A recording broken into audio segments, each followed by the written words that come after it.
रामदास, जिनका असली नाम रिचर्ड एल्बर्ट था, 20वीं शताब्दी के महान आध्यात्मिक गुरुओं में से एक माने जाते हैं। उन्होंने न केवल अमेरिकी समाज को ध्यान और योग की ओर प्रेरित किया, बल्कि उन्होंने अपने गुरु नीम करोली बाबा के मार्गदर्शन में अध्यात्म और सेवा का संदेश भी दुनिया भर में फैलाया। रामदास की जीवनी उनके आध्यात्मिक विकास, उनके जीवन के संघर्षों और उनकी खोज की यात्रा की अनोखी कहानी है।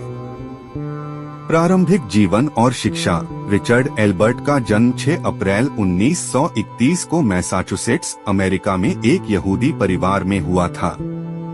उनका परिवार समृद्ध और शिक्षित था। उनके पिता जॉर्ज एल्बर्ट एक सफल वकील थे और उनका परिवार अमेरिका के धनी और प्रभावशाली परिवारों में से एक था।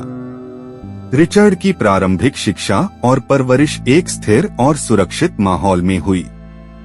रिचर्ड ने टफ्ट्स यूनिवर्सिटी से मनोविज्ञान में स्नातक किया। इसके बाद उन्होंने स्टैनफोर्ड यूनिवर्सिटी से मास्टर्स डिग्री और फिर हार्वर्ड यूनिवर्सिटी से पीएचडी की उपाधि प्राप्त की।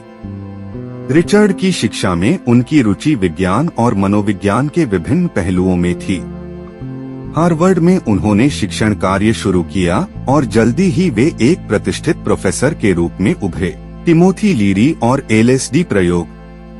1960 के दशक के प्रारंभ में रिचर्ड एल्बर्ट की मुलाकात टिमोथी लीरी से हुई, जो मनोविज्ञान के प्रोफेसर थे और साइकेडेलिक ड्रग्स पर शोध कर रहे थे। टिमोथी लीरी और रिचर्ड एल्बर्ट ने साथ में साइकेडेलिक पदार्थों जैसे एलएसडी का प्रयोग करना शुरू किया और इन पदार्थों के मानसिक और आध्यात्मिक प्रभावों पर अध्ययन किया। इस अध्ययन के परिणामस्वरूप उन्होंने पाया कि साइकेडेलिक ड्रग्स मानसिक और आध्यात्मिक अनुभवों को गहरा कर सकते हैं। इस अनुभव ने रिचर्ड एल्बर्ट को जीवन के एक नए दृष्टिकोण की ओर मोड़ा। हालांकि हार्वर्ड विश्वविद्यालय ने उनके इन प्रयोगों को स्वीकार नहीं किया और 1963 में रिचर्ड एल्बर्ट और टिमोथी लीरी को विश्वविद्यालय से निकाल दिया गया। इस घटना के बाद रिचर्ड ने अपनी साधारण प्रोफेसर की छवि को त्याग कर एक नए और अनजान मार्ग पर यात्रा करने का निर्णय लिया। भारत की यात्रा और नीम करोली बाबा से मिलन। 1967 में रिचर्ड एल्बर्ट ने एक आध्यात्मिक मार्ग की तलाश में भारत की यात्रा की। उनकी यह यात्रा उनके जीवन का सबसे महत्वपूर्ण मोड़ साबित हुई। भारत में उनकी मुलाकात नीम करोली बाबा से हुई, जो उनके आध्यात्मिक गुरु बने। बाबा के साथ उनके अनुभवों ने उनके जीवन को पूरी तरह से बदल दिया। नीम करोली बाबा के सानिध्य में रिचर्ड एल्बर्ट ने अपना नया नाम रामदास रखा, जिसका अर्थ है राम का सेवक। बाबा ने उन्हें सेवा, करुणा और प्रेम का महत्व सिखाया। रामदास का मानना था कि बाबा के दर्शन से उन्हें यह समझ में आया कि सच्चा आनंद और शांति बाहरी संसार में नहीं, बल्कि आत्मा के भीतर है।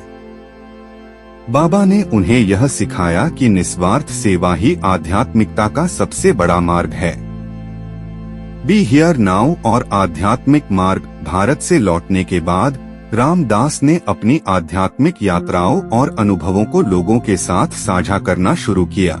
उन्होंने 1971 में बी हियर नाउ नामक पुस्तक लिखी, जो उनके जीवन और आध्यात्मिक अनुभवों का वर्णन करती है। यह पुस्तक बहुत जल्दी ही लोकप्रिय हो गई और 1960 से 70 के दशक में अमेरिकी युवाओं में एक आध्यात्मिक क्रांति का कारण बनी। बी हियर नाउ में रामदास ने वर्तमान क्षण में जीने का महत्व बताया। उन्होंने इस पुस्तक में ध्यान, योग और भारतीय आध्यात्मिक परंपराओं का वर्णन किया।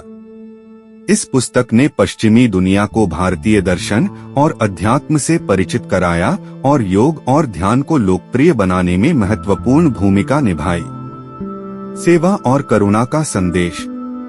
रामदास का जीवन केवल ध्यान और व्यक्तिगत साधना तक सीमित नहीं था।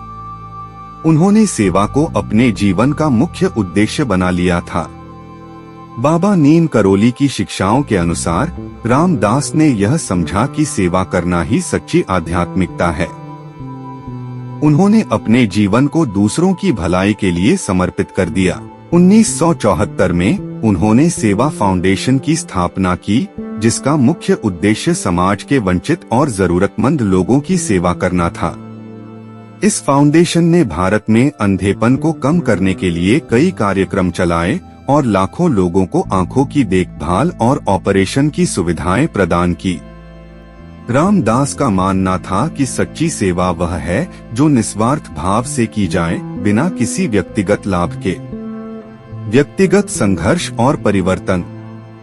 1997 में रामदास को स्ट्रोक हुआ, जिसके बाद उनका जीवन और भी चुनौतीपूर्ण हो गया। इस स्ट्रोक के बाद वे शारीरिक रूप से अक्षम हो गए, लेकिन मानसिक और आध्यात्मिक रूप से वे और भी मजबूत हो गए। उन्होंने अपने इस कठिन समय को एक अवसर के रूप में देखा, जिसमें उन्होंने अपनी आत्मा की गहराइयों को और अधिक समझने का प्रयास किया। इस समय में रामदास ने अपनी पुस्तक स्टिल हियर लिखी, जिसमें उन्होंने उम्र, बीमारी और मृत्यु के बारे में अपने विचारों को साझा किया। उन्होंने इसमें यह बताया कि कैसे इन चुनौतियों का सामना भी एक आध्यात्मिक यात्रा हो सकती है। उनका मानना था कि जीवन के हर क्षण में सीखने के अवसर होते हैं, चाहे वह सुख हो या दुख। रामदास की विरासत। रामदास ने अपने जीवन के अंतिम वर्षों में हवाई में निवास किया, जहां उन्होंने अध्यात्म पर काम किया और अपने अनुयायियों के साथ अपने ज्ञान को साझा किया। उनका जीवन, उनकी शिक्षाएं और उनका संदेश दुनिया भर में लाखों लोगों के लिए प्रेरणा का स्रोत बने हुए हैं। रामदास का निधन 22 दिसंबर 2019 को हवाई में हुआ, लेकिन उनकी शिक्षाएं और उनकी सेवा का संदेश आज भी जीवित है। उनके द्वारा स्थापित सेवा फाउंडेशन और उनकी पुस्तकों के माध्यम से उनकी आध्यात्मिक दृष्टि को आज भी आगे बढ़ाया जा रहा है। निष्कर्ष, रामदास का जीवन एक अनूठी यात्रा की कहानी है, जो भौतिक दुनिया से आध्यात्मिकता की ओर जाती है।